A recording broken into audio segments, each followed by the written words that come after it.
Continuamos con nuestro ciclo de conversatorios de este grupo Política y Gerencia. Hoy nuestro conversatorio número 15 y el tema es escenarios para salir de la crisis política existente en Venezuela. Y para ello hemos invitado a un conocido analista de la política, Nigmar Evans, que es politólogo, magíster en Psicología Social en la Universidad Central de Venezuela, nuestra universidad, doctorado en Comunicaciones en la Sociedad del Conocimiento en la Universidad Católica Andrés Bello, director general de la plataforma comunicacional Punto de Corte, miembro del Movimiento Democracia e Inclusión y del Comité Operativo del Espacio Consenso, preso político del régimen que tenemos. Sin duda que la situación política de Venezuela estamos pendientes.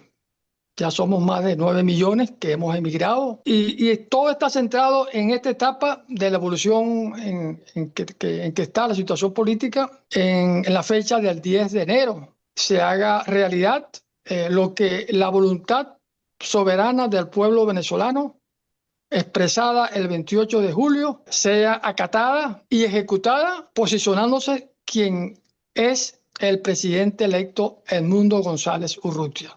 Y sin duda que en el tema de hoy, la calidad analítica política de Nigmar Evans, seguramente vamos a tener esa visión también corta de cómo ve la cosa él en el futuro de esa decisión.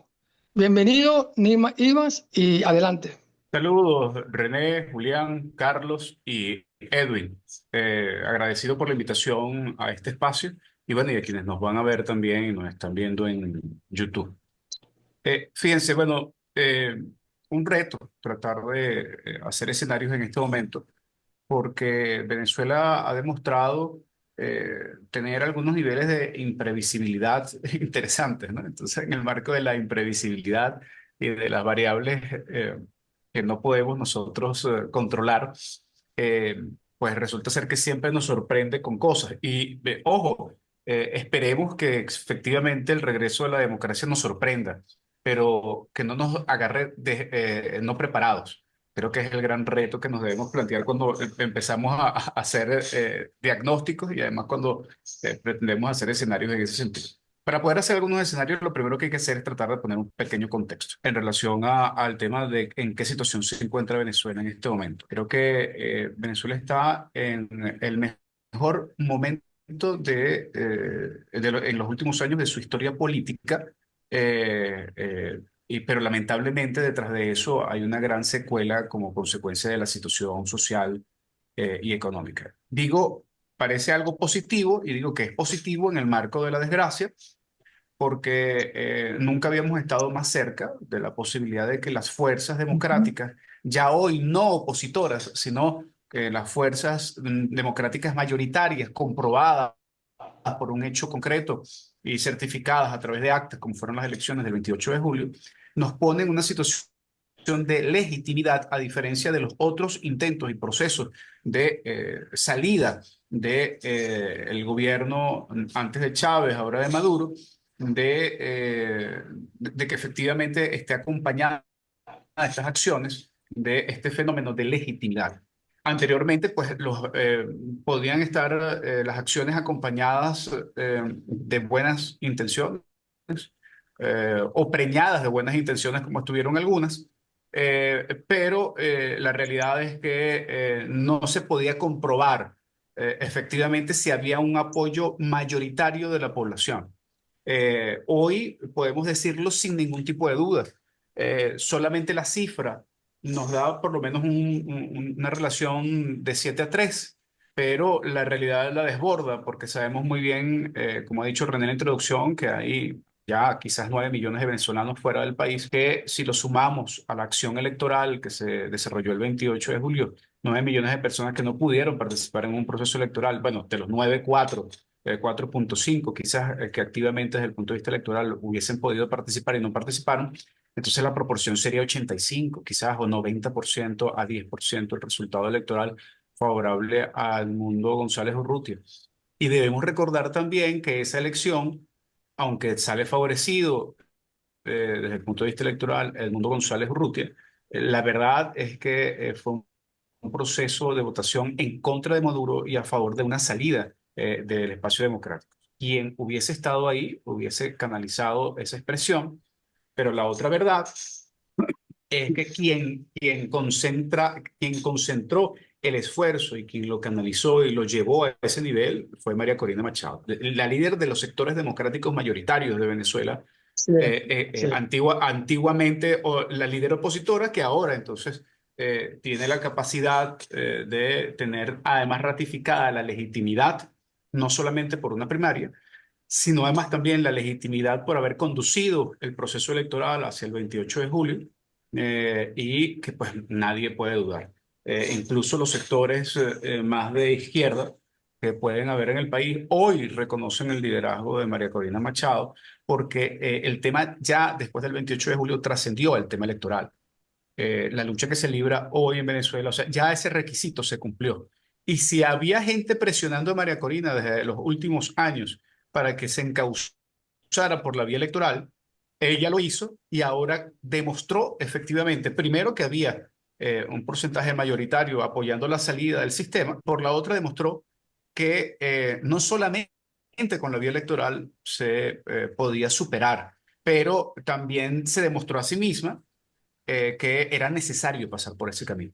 Recordemos que María Corina en algún momento fue la líder de propuestas que no pasaban efectivamente por el tema estrictamente electoral y había promovido incluso acciones contundentes de la comunidad internacional en relación con Venezuela, cosa que por cierto sigue haciendo, pero ya en otro contexto y en otro tenor. Y además, insisto, y lo voy a repetir constantemente porque tenemos que ratificarlo y tenemos además que recordarlo permanentemente con la legitimidad que ahora implica el hecho de haber liderado un proceso electoral como el del 28 de julio. Sin embargo, esta visión positiva, entre paréntesis, que podemos ubicar a la fecha, va a tener varios condicionantes para poder lograr lo que es el objetivo final. ¿Y cuál es el objetivo final? El objetivo final no es salir de Maduro. El objetivo final es cambiar un sistema. Claro.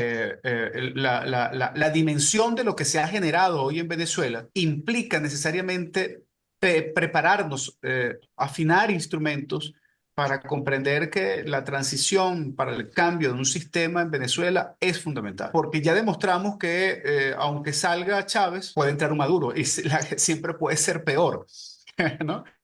Es la demostración concreta.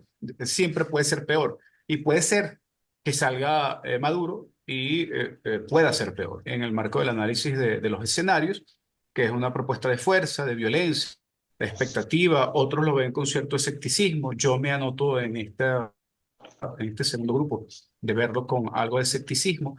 No porque no crea que se pueda dar, creo que se puede dar. Lo que me preocupa es lo que puede traer como consecuencia una acción como esta, ¿no? Que está protagonizando el señor Eric Springs en el contexto internacional. Sin dejar entonces ese elemento de lado, tenemos que, para hacer el marco de una serie de escenarios, tenemos que comprender primero cómo está el contexto internacional y, por supuesto, fundamental, cómo está el contexto interno en Venezuela. El contexto interno en este momento es un contexto apremiante.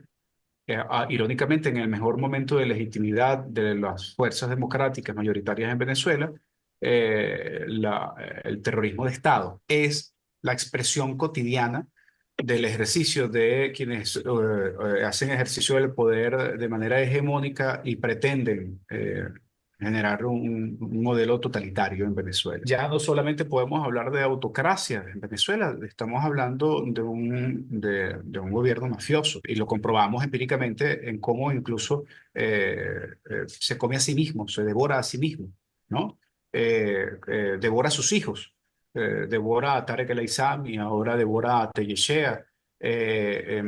Y está en un proceso degenerativo interno importantísimo, pero pareciera que ese proceso degenerativo interno es un proceso de autorregulación o pretende ser un proceso de autorregulación para el mantenimiento del sistema. Algunos analistas y observadores podrán ver también que es un tema de repartición, de reordenamiento de repartición de cuotas, de quienes están cada vez son menos los que hacen ejercicio directo del poder, porque si al principio de Maduro eran creo que como entre 7 y 11 hijos de Chávez, como se autocalificaban, los herederos de el gobierno de Chávez y y los que pretendieron tener la herencia de la legitimidad que pudo haber tenido Chávez, indiferentemente de que también nos guste o no el sistema político que él empezó a implementar. Pero estos hijos no pudieron mantener el legado, no pudieron mantener la legitimidad que pudo haber tenido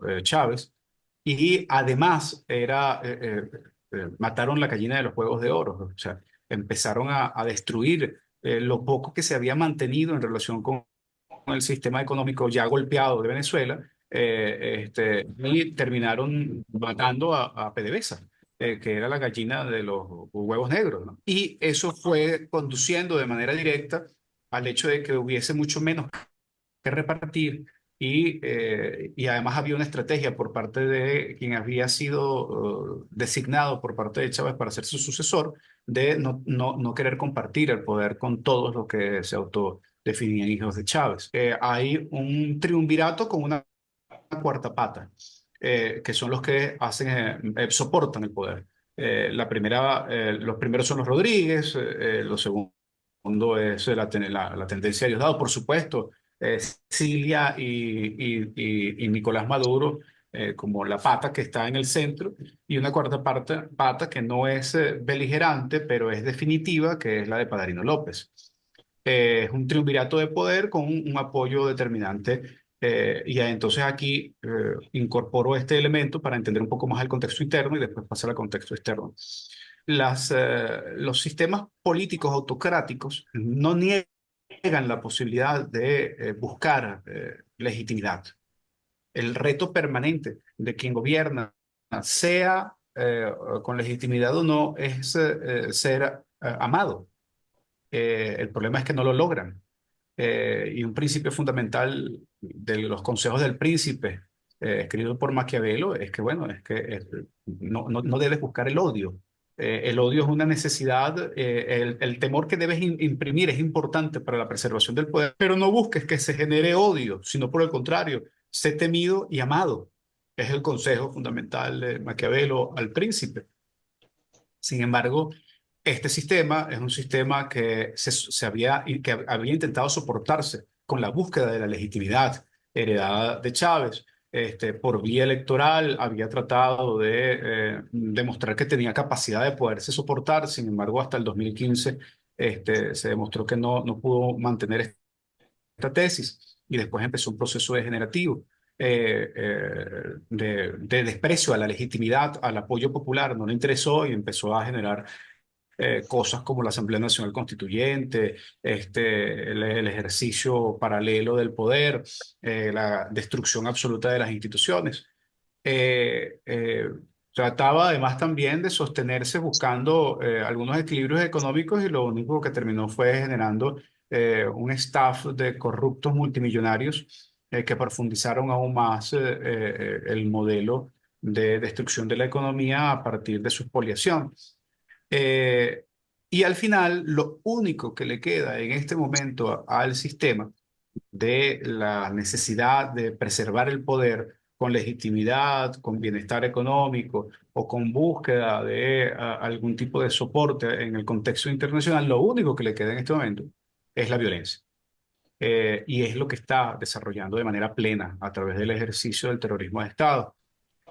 Esta condición por supuesto que cada vez es más apremiante, porque cada vez se hace mucho más complejo tratar de sostener el poder y de además tener la herramienta con la cual sostener el poder, que en este caso es el monopolio legítimo de la violencia a través de la Fuerza Armada. Entonces el factor de la Fuerza Armada termina siendo un elemento importante, pero también es un factor que está siendo perseguido, que está siendo acosado. Recordemos que hay más de 150 presos militares, presos políticos militares de momento. Yo por lo menos estuve en los sótanos de la DG5 más de 50 de rangos de coroneles y de capitanes y tenientes coroneles. O sea, hay una persecución perversa también en contra de los miembros de la Fuerza Armada. Recientemente se metieron presos a unos coroneles en Oriente, y además vemos cómo también la represión va hacia la burocracia del Estado. Y vemos recientemente como más de 65 trabajadores de PDVSA fueron presos en PDVSA Oriente, trasladados a la DGCIN. Entonces hay una combinación de represión en contra de su propia estructura, ya no solamente de cuadros altos, sino también de cuadros medios, tanto en la Fuerza Armada como en la burocracia económica que soporta además la posibilidad del sustento y la manutención con la cual ellos soportan el poder. Entonces, en este contexto, además, vemos como en el plano internacional, el gobierno de Maduro eh, logra el mayor nivel de desprestigio que puede lograr el gobierno alguno por la evidencia clara del fraude que se logró por primera vez generar a través de un riguroso proceso de sistematización de la recolección de las actas y de la evidencia numérica de que efectivamente hicieron trampa. Y además, sin estupor, el nivel de descaro del gobierno de no publicar los resultados electorales tal como se acostumbraba mesa por mesa, centro por centro, parroquia por parroquia, estado por estado, sino solamente publicar un resultado general, casi como leída de una servilleta, ¿no? Por parte del presidente del CNE. Esto, por supuesto, además de una estrategia que soy de los que reivindica que efectivamente en la conducción política de la mayoría democrática en Venezuela hay una estrategia. El tema es que no es suficiente la estrategia. Y quizás está solamente ubicado en un plano hasta los momentos, pero sí hay una estrategia. La estrategia se ubicó exactamente en el primero ganar las elecciones y después de velar el fraude, para que se hiciera insoportable el sostenimiento y el mantenimiento del gobierno de Maduro, pues esa estrategia sigue y en el contexto internacional ha tenido muchos éxitos. Efectivamente, en el contexto internacional, ya son cada vez más los gobiernos, incluso, y esto es un elemento clave, por primera vez, gobiernos de izquierda que ya no reconocen a Maduro como izquierda y que no reconocen tampoco la legitimidad de Maduro. Lo más reciente es el hecho de lo que ha sucedido en los BRIC y el hecho de que el gobierno de Lula haya vetado el ingreso más que de Venezuela, de Maduro a los BRIC. Y por supuesto que lo más irónico es que a la llegada a los BRIC de Maduro, él lo primero que ofrece es la industria petrolera y la importancia que puede tener la industria petrolera como aporte dentro de los BRIC. La ironía se cae por sí misma como consecuencia del hecho de tener a los dos últimos presidentes de PDVSA presos, y tener hasta presidentes de PDVSA muertos en los últimos 15 años, ¿no?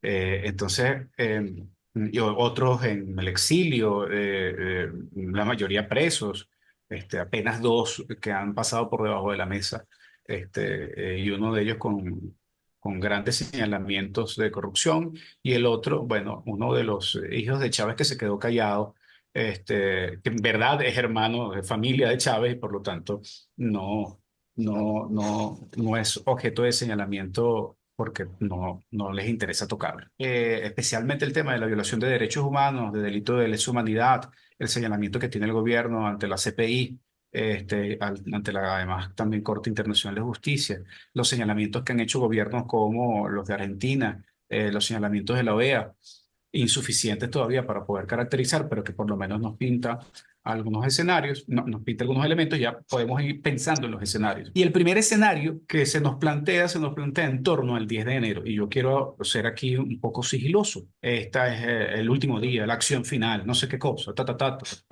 creo que el cambio de discurso lo da María Corina cuando dice hasta el final, pero no pone el hito, dice hasta el final, ¿no? Sin embargo, veo con mucha recurrencia el hecho de que ahora se empiece a hablar del 10 de enero como el deadline, ¿no? Como la línea de muerte, la línea final. Y si no pasa el 10 de enero, no pasa, o sea, ya no hay más nada que hacer. Cuidado con eso. Creo que lo que está sucediendo en torno a la situación de Venezuela puede abrir unos escenarios que pueden buscar un desenlace del problema antes del 10 o después del 10. Lo que sí pareciera sin duda importante es que hay que pasar por el 10, para bien o para mal. Ah, Soy de los que cree que cuando lleguemos al 10, si no pasa nada, sea, si no pasa lo que queremos, mejor dicho, la mayoría democrática en el país, creo que más bien eso va a ser como una especie de activador. Es sorprendente cómo en la calle todo el mundo que te pregunta tiene la expectativa, ¿verdad? No, es imposible resistirse a eso, aunque uno lo quiera aclarar, de que, bueno, el 10 es la cosa, ¿no? O sea, eso es lo que se dice en la calle. Lo que no sabemos es exactamente qué es esa cosa, el 10. Pensar que Edmundo González Urrutia se va a juramentar el 10, ya dijo que no lo va a hacer fuera del país. Implica el hecho de que él tenga que juramentarse dentro del país. Las circunstancias que se dan hasta ahora, insisto, son muy favorables, pero la capacidad de preservación en el poder, aunque debilitada, todavía se preserva por parte de quien podemos decir en este momento que la usurpa. Pensar que aun cuando se está debilitando, va a haber un proceso acelerado, inmediato, creo que es impredecible, todos lo deseamos, pero no pareciera que puede suceder ya, de inmediato. Sin embargo, insisto, hay un proceso continuo, permanente, que no tiene retroceso, y eso anticipa el hecho de que sí va a suceder. El contexto internacional está ayudando muchísimo. Nada más la vergüenza que pasa Maduro en los BRIC va pintando un poco como la presión internacional, como Lula tiene todavía incidencias y le da exactamente en donde más le perturba a Maduro, que es en su ego y en su intención de aparentar una imagen, de estar al lado de las potencias emergentes en el mundo que no puede sostener. Y también muestra claramente lo difícil que es la preservación del poder con todo el peso que tiene el hacerlo en este momento en Venezuela por parte de este sistema mafioso. Pero no tenemos bolita de cristal, es difícil poder medir la magnitud del impacto de esto sobre la posibilidad de la salida lo más pronto posible. Lo que sí está claro es que va abonando a todo el proceso que ya está bastante avanzado de degradación interna, y hay que tener muy en cuenta lo que está sucediendo en lo interno de la propia cúpula del poder, del desplazamiento del el superpoder que está adquiriendo Diosdado, del desplazamiento de los Rodríguez. Sobre eso abundan, además, por cierto, muchas especulaciones en YouTube. Ni las refiero, ni somos capaces tampoco de poder negarlas, porque todo pareciera ser con base en elucubraciones. Pero lo que sí es verdad es que cuando hay ruidos, bueno, algunas piedras debe traer ese río, ¿no? Y pareciera que sí, ya en los últimos años, a diferencia de cuando Chávez, que a lo interno del poder se preservaba mucho el cuidado de no develar las fisuras internas o las diferencias internas, hoy son como que muy claras, son muy evidentes, no tienen capacidad de disimularlo, y se ve entonces el proceso de deterioro interno. Entonces, con base en eso, tenemos un escenario absolutamente válido y pertinente, que es la posibilidad de que con base en el deterioro interno de la preservación de quienes están en el poder, haya un proceso de aceleración importante que pueda dar el traste eh, con la necesidad que va a tener quien está en el poder de evaluar que el costo de quedarse es mucho más alto que el costo de irse, que es lo que al final tiene que ser la aritmética política que debe generarse para que haya una salida por parte de ellos mismos, para que se monten en la vaca sagrada y se vayan, ¿no? Por recordar a Pérez Jiménez. Y ojalá no puedan llevarse, se les quede más de una maleta, como se le quedó a Pérez Jiménez, y no terminen desangrando el país. Ese es un escenario, ese, por cierto, es como el escenario ideal, ¿no? No tiene mucha violencia detrás, debe haber mucha presión interna, el contexto internacional se da para que efectivamente esto suceda. El tema es que los niveles de represión de terrorismo de Estado, incluso yo creo que superan a lo que había sucedido en aquel momento, para que se diera el 23 de enero del 58. Pero una tesis ubicada hacia un 23 de enero del 58 creo que es lo que todos los venezolanos soñamos. Y además es nuestro más inmediato referente, por cierto, ¿no? Es un referente propio. No es un referente externo y nos acompaña un poco en nuestra propia idiosincrasia. Hay otros escenarios, bueno, que tratan de buscar una figura como la de Panamá y Noriega, que está un poco asociado con el tema de Eric Prince. Este es otro escenario que, por supuesto, tiene como dificultad el hecho de no tener mucha garantía de que al salir Maduro, no haya una sucesión interna, no haya capacidad de poder hacer que la democracia aflore, sino por el contrario, lo que hace es una sustitución, quítate tú para ponerme yo, y puede alargar la agonía. Esto es un escenario no deseado para la vida democrática de Venezuela, pero es un escenario que está ahí. Cualquiera de estos dos escenarios y cualquier otro que nos podamos plantear, como nos lo vamos a plantear, pasa por un elemento transversal y fundamental. No va a haber solución del problema democrático en el país si no hay una preparación y una acción concreta a lo interno para preparar a la población venezolana para una transición democrática. Y esta es la gran dificultad que se vive en este momento. Todas las condiciones políticas están dadas para que haya una salida de Maduro.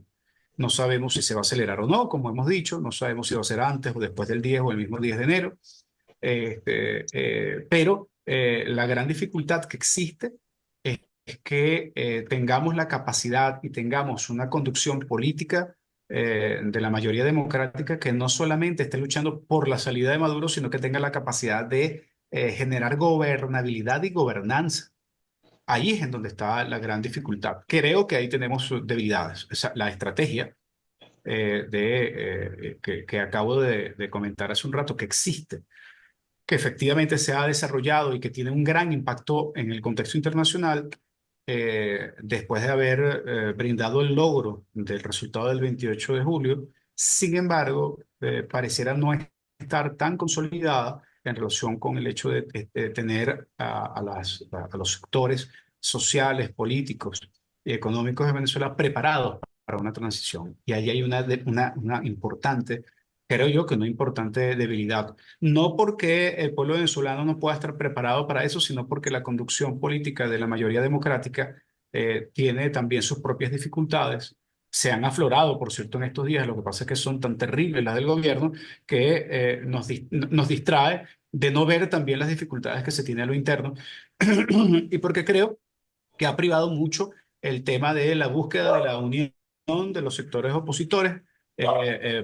Se ha comprendido muy bien después del 28 que hay que mantenerse estable. Sin embargo, el gobierno está buscando debilitar eso y uno de los elementos con los cuales busca debilitarlo es con acelerar el proceso de unas elecciones regionales y una búsqueda de repartición de cuotas de cartones vacíos, porque sabemos al final que el gobierno interviene y saca alcaldes y gobernadores de la mayoría democrática como le da la gana, pero siempre está la expectativa del tema electoral y sigue estándolo, porque incluso la convocatoria que hace la Asamblea Nacional, presida por Rodríguez, para intervenir todo lo que es la estructura y el andamiaje electoral desde el punto de vista legal e institucional, empieza a afectar los intereses ya no solamente de un sector del llamado alacranato, que son partidos y organizaciones que son convenientes, que son acomodatizas, que son extensiones del PSUV con otros colores, que no representan el 1% del electorado, pero también afectan estas modificaciones y esta tentativa de incluso modificar la Constitución para el tema del financiamiento de las organizaciones políticas y la expectativa de poder permitir repartir algunas gobernaciones y alcaldías para acceso a recursos, permea a algunos sectores de algunos partidos de la plataforma unitaria democrática. Y eso hay que decirlo. De manera inevitable siempre está el interés de lo electoral, que no está mal, ojo. O sea, yo aquí no descarto la posibilidad de una participación electoral si los sectores de la mayoría democrática lo deciden en consenso. La posibilidad de que haya una participación. Ahora, si no hay un consenso en relación con la participación, Se puede decidir que hay una participación por consenso si se asume que esa acción es una extensión y complemento del 28 de julio para seguir demostrando el fraude electoral que se vive. Pero si no se asume como eso, sino que se asume como por parte de los intereses de algunas fracciones de la mayoría democrática para poder acceder a cuotas de poder, las lisonjas que reparte el gobierno generando esta falsa expectativa, pues entonces eso requebraja la posibilidad de esa visión unitaria que existe en este momento y el gobierno gana un espacio importante en ese resquebrajamiento y entonces ahí viene el tercer escenario, que es que aunque debilitado, Maduro se siga preservando en el poder.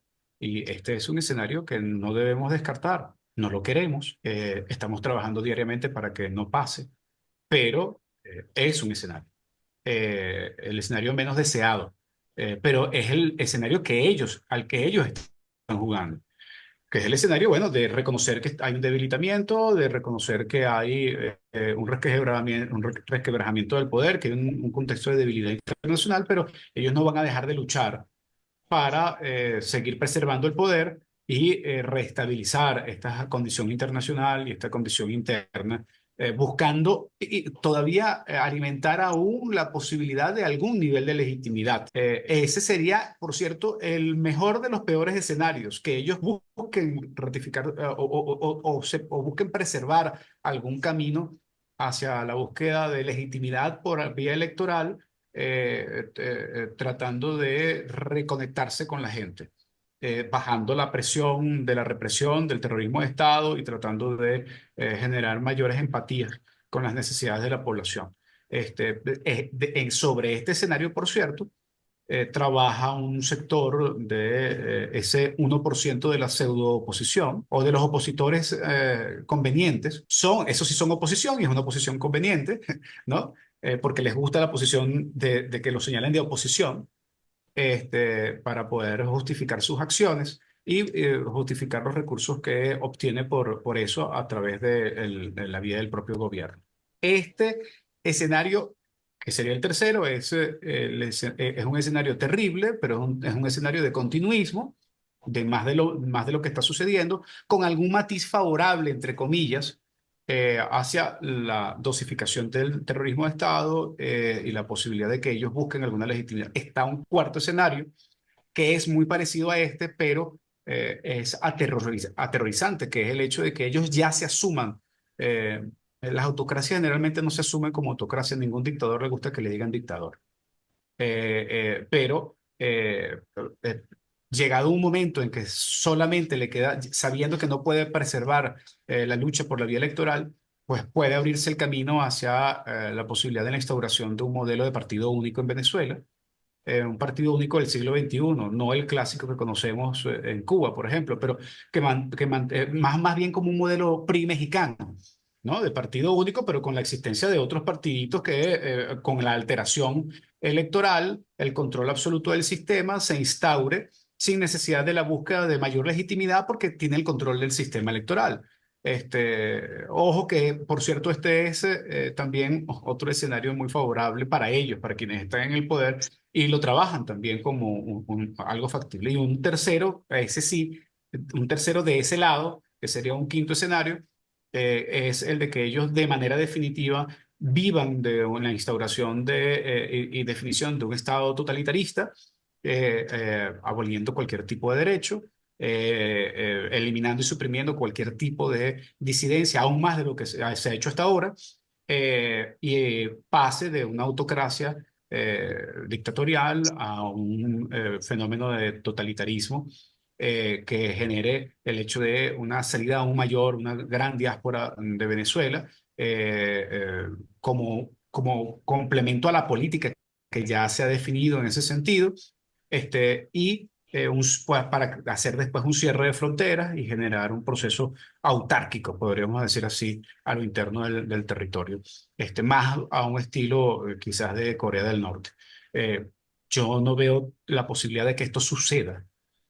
Sin embargo, no deja de ser también un escenario que debemos tener presente si queremos tener medianamente un abanico que nos pueda permitir estar prevenidos, porque entonces, y concluyo con esto para que, bueno, pasemos a una fase de intercambio entre nosotros. Si no estamos advertidos ante estas posibilidades, no vamos a poder estar preparados para lo que venga. Y si hay algo muy claro es que no hay posibilidad de que haya una salida del conflicto interno político que existe en Venezuela si no hay una capacidad interna de generar la mayor resistencia posible, ni generar la capacidad de una movilización con conducción política determinante en el momento en que sea necesario. Y aquí entonces vuelvo un poco a lo que había comentado anteriormente de la necesidad de preparar a nuestra población para la transición.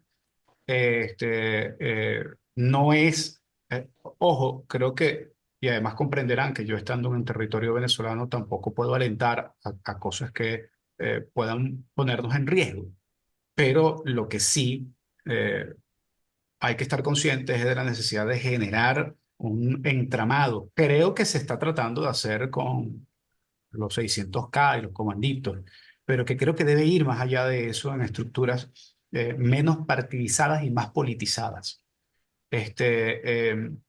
con la profundización de un tema de elementos políticos importantes, con un debate permanente en semiclandestinidad incluso, porque es peligroso mantener este tipo de estructuras. Y cuando digo semiclandestino no estoy hablando de subversión, estoy hablando del resguardo de cada uno de los ciudadanos en relación con un sistema de terrorismo de Estado que está en este momento busque generar una racia en los sectores que se opongan y que se resistan. Entonces, con el cuidado necesario, con los términos adecuados y con la estrategia necesaria, pues ir preparando a este espacio, a esta red ciudadana en defensa de los derechos y los deberes, en lucha por el restablecimiento de la Constitución de Venezuela, y que además también esté suficientemente preparada y consciente para saber cuál es el momento en el cual hay que activar estas redes para la movilización interna en función precisamente del restablecimiento de la democracia en el país. Esto, por supuesto, es un reto, no es fácil, pareciera sencillo decirlo, no es fácil buscar hacerlo, especialmente bajo el riesgo que existe de poder desarrollarlo. Sin embargo, entiendo que esto, algunos ya están intentando hacerlo y lo que podemos estar totalmente seguros es que estamos mucho más cerca que ayer de que haya un cambio en el país, en sus estructuras institucionales y en el poder, porque lo que sí se ha dado de manera definitiva es un cambio ciudadano importante que terminó de consolidarse el 28 de julio sin propaganda, sin pendones, sin publicidad en medios de comunicación. O sea, el fenómeno que se generó el 28 de julio es un fenómeno que quedará para el estudio de la psicología de masas, para el estudio del entendimiento de los procesos políticos e incluso electorales en el marco de sistemas autocráticos, porque fue una rebelión electoral que nos ha conducido a estar a las puertas del restablecimiento del Estado de Derecho y de Justicia, aún a pesar de que estando en el peor de las condiciones con la represión del Estado terrorista, del terrorismo de Estado, sin embargo, hoy podemos estar cada vez más claros que el pueblo venezolano grita libertad, grita democracia, está convencido de que tiene que vivir en libertad y en democracia. Y esto nos diferencia mucho de otras circunstancias en donde las autocracias se han instalado y han avanzado al poder absolutamente totalitario y no se ha podido salir de ellas. Ojalá, además, lo que sucede en Venezuela, lo que está sucediendo y lo que va a suceder en Venezuela, y a lo que estamos apostando sea ejemplo también para el pueblo de Nicaragua y el pueblo de Cuba, que también están sufriendo cosas parecidas a lo que estamos viviendo nosotros en nuestro país en este momento. Bueno, con eso concluyo mi parte, René. Y bueno, no sé si tienen previsto que podamos hacer algún intercambio de impresiones sobre estas ideas que he colocado en la mesa. No, excelente, Nilma. Ha hecho un análisis muy amplio, muy objetivo, crítico y se abre pues unos minutos para que el grupo podamos formular alguna pregunta, un comentario o que nos aclare cualquier duda que tengamos. Así que se abre estos minutos para el resto del equipo. Enigma, realmente Excelente. Dijiste tantas cosas interesantes que tomé nota, pero no me da tiempo de hacer comentarios largos y preguntas. Pero solamente quiero también ayudar un poco a que ese contexto, yo veo son tres momentos, Nigmer, el de que son diferentes en año y medio, partiendo desde el 28 desde octubre de 2023 hasta el 10 de enero, es año y medio.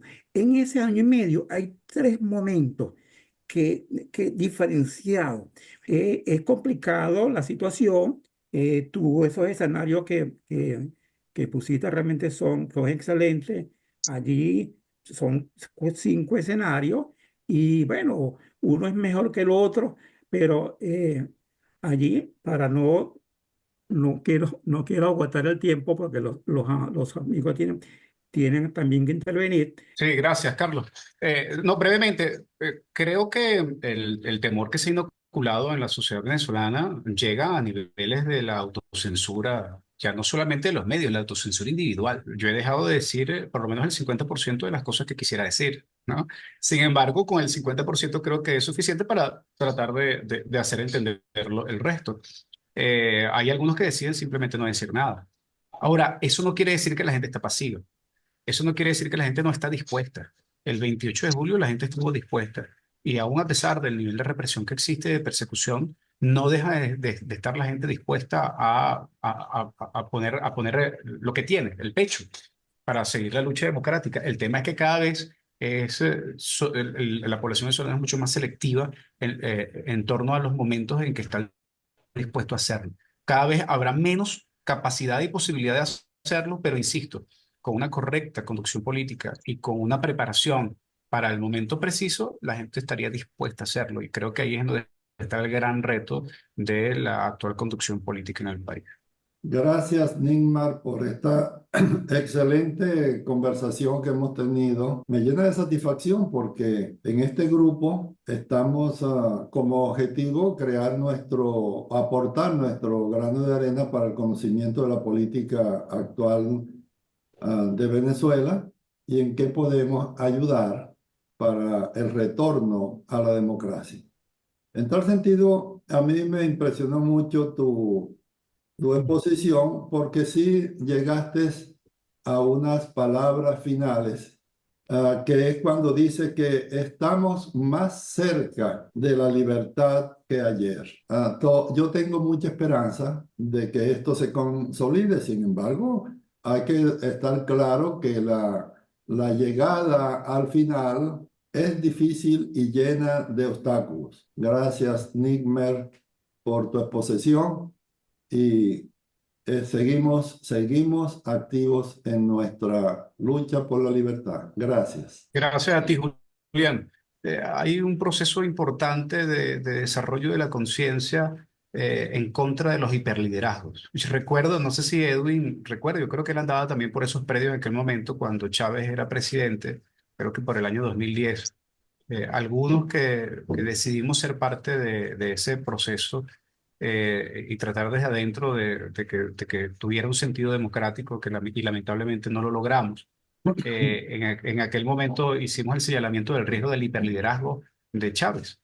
Y bueno, no fuimos perseguidos como quizás se dijo posteriormente, pero sí algunos sectores, entre ellos Maduro, por cierto, que vino a suceder a Chávez, fueron uno de los más grandes detractores de lo que hicimos en aquel momento, un esfuerzo público por cuestionar el hiperliderazgo de Chávez. Creo que quienes pasamos por ahí hemos aprendido la lección lo digo porque no debemos dejar de reconocer el liderazgo y de respetar ese liderazgo, pero no podemos alimentar tampoco el hiperliderazgo. Lo digo en razón de María Corina Machado y del liderazgo que se ejerce en este momento. Y creo que ella tiene mucha conciencia de esto que estoy diciendo. No, no hay ninguna voluntad de hiperliderazgo, no hay que generar dependencia tampoco de una sola persona. Venezuela tiene una terrible costumbre registrada históricamente, lo decía Vallenilla Lanz ya en los años 1920 y todavía seguimos arrastrando esto del cesarismo democrático. Terrible. Tenemos un caudillismo inoculado en el hipotálamo en general, sobre eso también tenemos que tener cuidado, porque estoy convencido que si no está María Corina, habrá también la capacidad de preservar una conducción política adecuada porque hemos madurado en ese sentido. Y por supuesto lo que apostamos es porque quien se ha ganado el liderazgo pueda mantenerlo y pueda además ejercerlo en una vía democrática, en un Estado democrático. Pero, ojo, creo que es importante siempre señalar que es clave que podamos nosotros desarrollar una capacidad de una dirección política más amplia, más diversa, y que no dependamos exclusivamente de ese hiperliderazgo al que estamos acostumbrados en la cultura política venezolana, tanto de quienes están en el poder en este momento como de quienes están tratando de estarlo, porque es una cosa ya diagnosticada como cesarismo democrático, ¿no? Del que tenemos que empezar a avanzar y dejarlo de lado. Un comentario breve, Nigmer, bueno, y muy interesante las cosas que has expuesto y también interesante los comentarios de Carlos y de Julián. Hay algo que quiero llamar la atención acerca del proceso de desmoronamiento, yo diría que desarticulación como viabilidad de gobierno y de gobernanza por parte del régimen, por parte del gobierno o el equipo que está dirigiendo, digamos, los hilos del Estado. Y al mismo tiempo, el proceso de superación de las dificultades, debilidades que puede tener la mayoría democrática del país con sus equipos de dirección. Es decir, en esa dinámica es que está el proceso de la posibilidad de un desenlace u otro desenlace. A mi juicio, no sé qué te parece, con esto de Tellechea, y tú has citado algo, digamos, que es verdaderamente explosivo desde el punto de vista de la comprensión, ¿no? Es que qué cosa puede presentar Venezuela sino petróleo.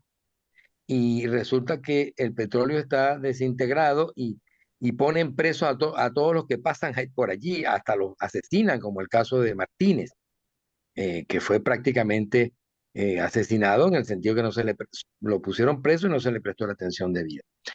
De modo que creo, y para dar un punto más, no de optimismo vano, sino de esperanza cierta, que creo que estamos en un camino en que esta gente ya no es posible recomponer el rompecabezas, es decir, su rompecabezas se desarticuló de 1000 piezas y ya no pueden juntar todas esas 1000 piezas. Sin embargo, creo que hay un factor y que es la propaganda que ellos todavía manejan para inocular un terror que no son capaces de sostener en la práctica. Es decir, su terror ya depende es de una propaganda. Y gracias pues por aceptar nuestra invitación y estar con nosotros presentes. Sí, Edwin, has tocado un tema interesante. Me ha correspondido en estos últimos meses estudiarlo, además, que es el tema de lo increíble que es el hecho de que este sistema político que nos está dominando en este momento de la fuerza ha tratado de implementar una especie de industria cultural paralela a través de esta propaganda que tú has señalado y de cómo resistir a este tipo de propaganda. Además, en una sociedad que tiene altos niveles de censura y de autocensura como consecuencia del terrorismo de Estado.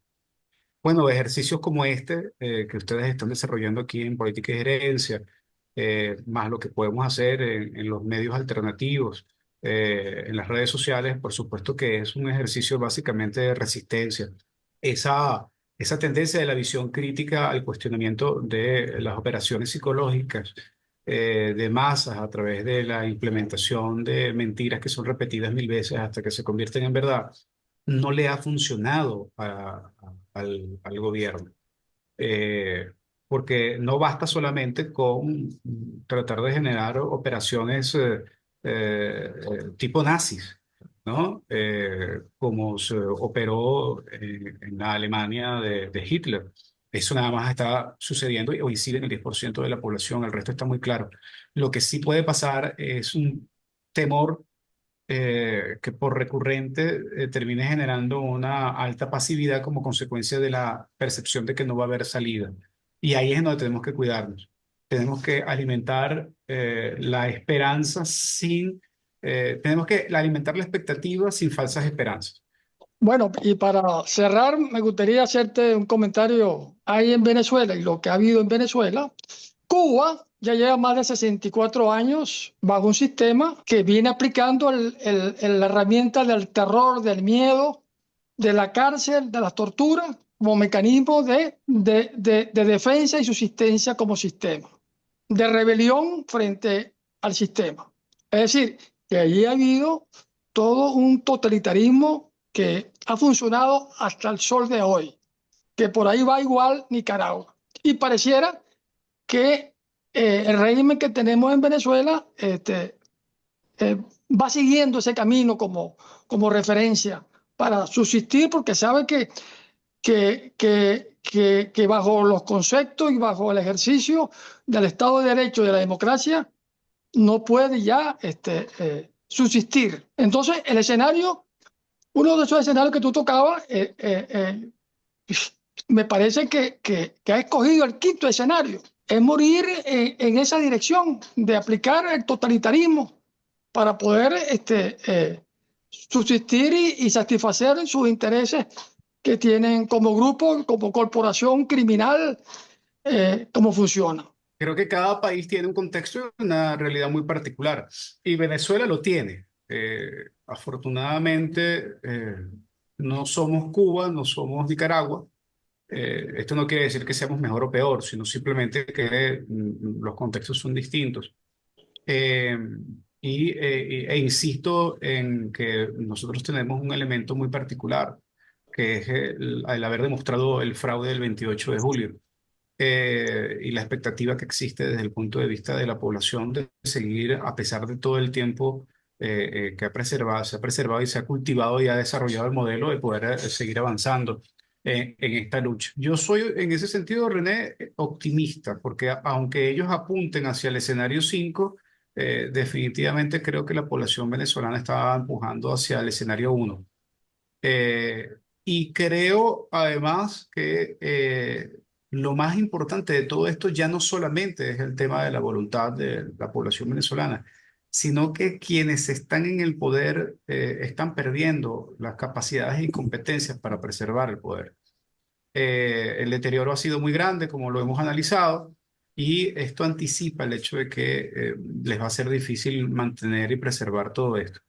Yo veo al 10 de enero como un elemento, si llegamos al 10, yo veo al 10 como una fecha clave de catalizadora de un gran deterioro que va a conducir de manera definitiva a la salida de quienes hoy ostentan el poder y que para algunos ya son usurpadores del poder y para otros serán doblemente usurpadores a partir del 10 de enero, ¿no? Porque lo que hay en este momento es una sociedad preparándose para conquistar la libertad y la democracia. No se ha abandonado la lucha, lo único que ha habido es un repliegue táctico mientras la conducción política está avanzando en los elementos del contexto internacional para seguir avanzando. Eh, por eso es que es determinante el hecho de que nos volquemos a la búsqueda de la orientación y la organización a lo interno para que la transición no nos agarre de sorpresa.